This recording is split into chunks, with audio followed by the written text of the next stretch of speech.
अस्सलामुअलैकुम स्टूडेंट्स, कैसे हैं आप सब। आज का लेक्चर स्टार्ट करने से पहले जल्दी से चैनल को सब्सक्राइब कर लें, वीडियो को लाइक करें और अपने दोस्तों के साथ शेयर भी करें ताकि हम आपके लिए और भी इन्फॉर्मेटिव वीडियोस बना सकें। चलें शुरू करते हैं।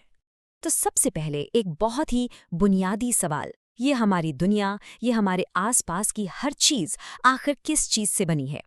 जो हवा हम सांस लेने के लिए इस्तेमाल करते हैं, जो पानी हम पीते हैं, ज़मीन जिस पर हम चलते हैं, इन सब के पीछे क्या है? इन सब सवालों का जवाब सिर्फ एक लफ्ज़ में है, केमिस्ट्री। जी हाँ, केमिस्ट्री वो साइंस है जो हमारी पूरी यूनिवर्स के सब्सटेंस यानी मैटर को डिकोड करती है। यही हमें बताती है कि मैटर क्या है, ये कैसे बनता है और ये कैसे बिहेव करता है। तो चलें इसकी ताकत को सही से समझने के लिए देखते हैं कि केमिस्ट्री असल में है क्या। आप इसको यूनिवर्स का एक इंस्ट्रक्शन मैनुअल समझ सकते हैं, एक ऐसी चाबी जिससे हमें पता चलता है कि हर चीज़ अपने सबसे बेसिक लेवल पर काम कैसे करती है। अगर हम इसकी फॉर्मल डेफिनेशन देखें तो केमिस्ट्री साइंस की वो ब्रांच है जो मैटर की कॉम्पोजिशन, स्ट्रक्चर, प्रॉपर्टीज और रिएक्शंस के साथ डील करती है। चले इसको आसान बनाते हैं। कॉम्पोजिशन का मतलब है कि कोई चीज किससे बनी है, जैसे पानी हाइड्रोजन और ऑक्सीजन से बनता है। स्ट्रक्चर का मतलब है कि उसके एटम्स आपस में कैसे जुड़े हुए हैं। प्रॉपर्टीज उसकी खसूसियतें हैं, जैसे पानी का बॉइलिंग पॉइंट। और रिएक्शंस बताते हैं कि वो दूसरी चीजों से मिलकर कैसे तब्दील होता है। यही तो केमिस्ट्री का जादू है। ये एटम्स और मॉलिक्यूल्स की ना नजर आने वाली दुनिया को उस दुनिया से जोड़ती है जिसे हम रोज देखते और महसूस करते हैं। जैसे कि पानी के मॉलिक्यूल्स की खास तरतीब ही ये तय करती है कि हमें ठोस बर्फ नजर आएगी, लिक्विड पानी या फिर गैसियस स्टीम। है तो एक ही चीज लेकिन अलग अलग फॉर्म्स में, और इन सब को केमिस्ट्री के उसूल ही कंट्रोल करते हैं। केमिस्ट्री एक बहुत वसी यानी वास्ट फील्ड है, इसलिए इसको पढ़ने में आसानी के लिए साइंटिस्ट्स ने इसको अलग अलग ब्रांचेस में तकसीम किया है। चलें दो सबसे अहम ब्रांचेस से शुरुआत करते हैं, फिजिकल और ऑर्गेनिक केमिस्ट्री। सबसे पहले है फिजिकल केमिस्ट्री। ये ब्रांच किसी भी सब्सटेंस की बनावट और उसकी फिजिकल प्रॉपर्टीज के दरमियान ताल्लुक को स्टडी करती है। आसान लफ्जों में ये क्यों का जवाब देती है, जैसे पानी 100 डिग्री सेल्सियस पर ही क्यों उबलता है, बर्फ ठोस क्यों होती है। ये उन बुनियादी लॉज को एक्सप्लोर करती है जो केमिकल चेंजेस को गवर्न करते हैं। इसके बाद आती है ऑर्गेनिक केमिस्ट्री, जिसे अक्सर केमिस्ट्री ऑफ लाइफ यानी जिंदगी की केमिस्ट्री भी कहा जाता है। ये फील्ड एक बहुत ही खास एलिमेंट की स्टडी के लिए है, कार्बन।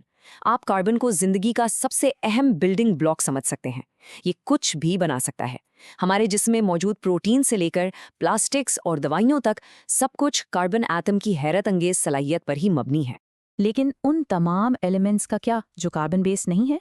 यही सवाल हमें अपनी अगली कोर ब्रांचेस की तरफ ले जाता है, जो बाकी केमिकल दुनिया को एक्सप्लोर करती हैं। इसका जवाब है इनऑर्गेनिक केमिस्ट्री। ये ब्रांच कार्बन के अलावा बाकी तमाम एलिमेंट्स और उनके कंपाउंड्स की स्टडी करती है। आप इसमें आने वाली चीज़ों के बारे में सोचें, जैसे मेटल्स, मिनरल्स, नमक, शीशा और सीमेंट।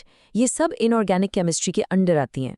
यहाँ एक इम्पॉर्टेंट पॉइंट है इन दोनों के फ़र्क को याद रखने के लिए। देखें, ऑर्गेनिक केमिस्ट्री आमतौर पर कार्बन कंपाउंड्स पर फोकस करती है, जिनका ताल्लुक अक्सर जिंदा चीज़ों से होता है, जबकि इनऑर्गेनिक केमिस्ट्री बाकी तमाम एलिमेंट्स पर फोकस करती है जो आमतौर पर गैर जानदार चीज़ों यानी नॉन लिविंग मैटर में पाई जाते हैं। ये एक बहुत बुनियादी फ़र्क है, इसे याद रखिएगा। अब हम आते हैं उस दिलचस्प मोड़ पर जहाँ केमिस्ट्री और बायोलॉजी आपस में मिलती हैं, यानी बायोकेमिस्ट्री। ये फील्ड जिंदा चीज़ों के अंदर होने वाले केमिकल प्रोसेसेस को स्टडी करती है। हर सेकंड आपके जिस्म में लाखों केमिकल रिएक्शंस हो रहे हैं, खाना हजम करने से लेकर एनर्जी बनाने तक, और बायोकेमिस्ट्री ही बताती है कि ये सब कैसे काम करता है। इन कोर एरियाज के अलावा केमिस्ट्री और भी दिलचस्प हो जाती है जब हम इसकी स्पेशलाइज्ड ब्रांचेस को देखते हैं, जिनकी रियल वर्ल्ड में बहुत स्पेसिफिक और प्रैक्टिकल एप्लीकेशंस हैं। चलें कुछ को एक्सप्लोर करते हैं। एनालिटिकल केमिस्ट्री को आप केमिस्ट्री की डिटेक्टिव ब्रांच समझ सकते हैं। इसका काम है किसी सैंपल को एनालाइज करना और दो चीज़ें पता लगाना। पहला, उसमें क्या है, जिसे क्वालिटेटिव एनालिसिस कहते हैं, और दूसरा, वो कितनी मिकदार में है, जिसे क्वांटिटेटिव एनालिसिस कहते हैं। ये फूड सेफ्टी से लेकर मेडिकल टेस्ट तक हर चीज़ के लिए बहुत ज़रूरी है। अगली ब्रांच है जियोकेमिस्ट्री। जैसा कि नाम से जाहिर है, जियो का मतलब है ज़मीन। ये ब्रांच हमारी ज़मीन की केमिकल कॉम्पोजिशन और उसके प्रोसेसेस को स्टडी करती है। ये हमें समझने में मदद देती है कि पत्थर और मिनरल्स कैसे बनते हैं, कीमती वसाइल कहाँ मौजूद हैं, और इससे हम ज़मीन की कदीम तारीख का भी पता लगा सकते हैं। चलें अब आखिरी दो बहुत अहम ब्रांचेस को देखते हैं जो हमारे दौर के दो सबसे बड़े टॉपिक से डील करती हैं, एनर्जी और एनवायरनमेंट। ये एक बहुत ही पावरफुल फील्ड है, न्यूक्लियर केमिस्ट्री। ये रेडियो एक्टिविटी और उन प्रोसेसेस को स्टडी करती है जो एक एटम के बिल्कुल मरकज यानी न्यूक्लियस से एनर्जी खारिज करते हैं। इसी नॉलेज को न्यूक्लियर पावर प्लांट्स में इस्तेमाल किया जाता है और ये रेडिएशन थेरेपी जैसे मेडिकल ट्रीटमेंट्स के लिए भी बहुत अहम है। इन सब पावरफुल एप्लीकेशंस के बाद एक अहम सवाल पैदा होता है, केमिस्ट्री हमारे प्लैनेट को महफूज रखने में कैसे मदद कर सकती है? इसका जवाब है एनवायरमेंटल केमिस्ट्री में।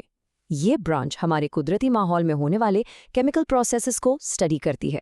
यह हमें समझने में मदद देती है कि आलूदगी यानी पोल्यूटेंट्स हमारी हवा और पानी पर कैसे असरअंदाज होते हैं, इंसानी सरगर्मियों का क्या असर होता है और हम एक सेहतमंद प्लैनेट के लिए सॉल्यूशंस कैसे ढूंढ सकते हैं।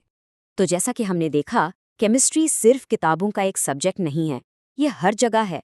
हमारे जिस्म के अंदर की बायोकेमिस्ट्री से लेकर ज़मीन की गहराइयों में जियोकेमिस्ट्री तक, और एटम के न्यूक्लियस में न्यूक्लियर केमिस्ट्री से लेकर हमारे इर्द गिर्द की एनवायरमेंटल केमिस्ट्री तक। तो ये सब इतना अहम क्यों है?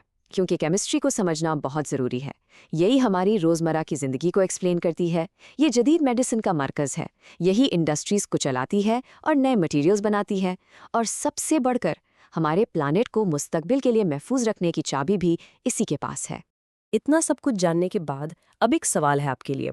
आपको केमिस्ट्री की कौन सी ब्रांच सबसे ज़्यादा इंटरेस्टिंग लगी? क्या वो ऑर्गेनिक केमिस्ट्री थी, या एनालिटिकल केमिस्ट्री का डिटेक्टिव वाला काम, या कुछ और? मुझे नीचे कमेंट्स में ज़रूर बताएं। ये था हमारा केमिस्ट्री की दुनिया का एक बुनियादी तारुफ। उम्मीद है कि ये लेक्चर आपके लिए मददगार साबित हुआ होगा। इस सीरीज़ का अगला लेक्चर देखने के लिए चैनल को सब्सक्राइब करना मत भूलिएगा। देखने के लिए शुक्रिया।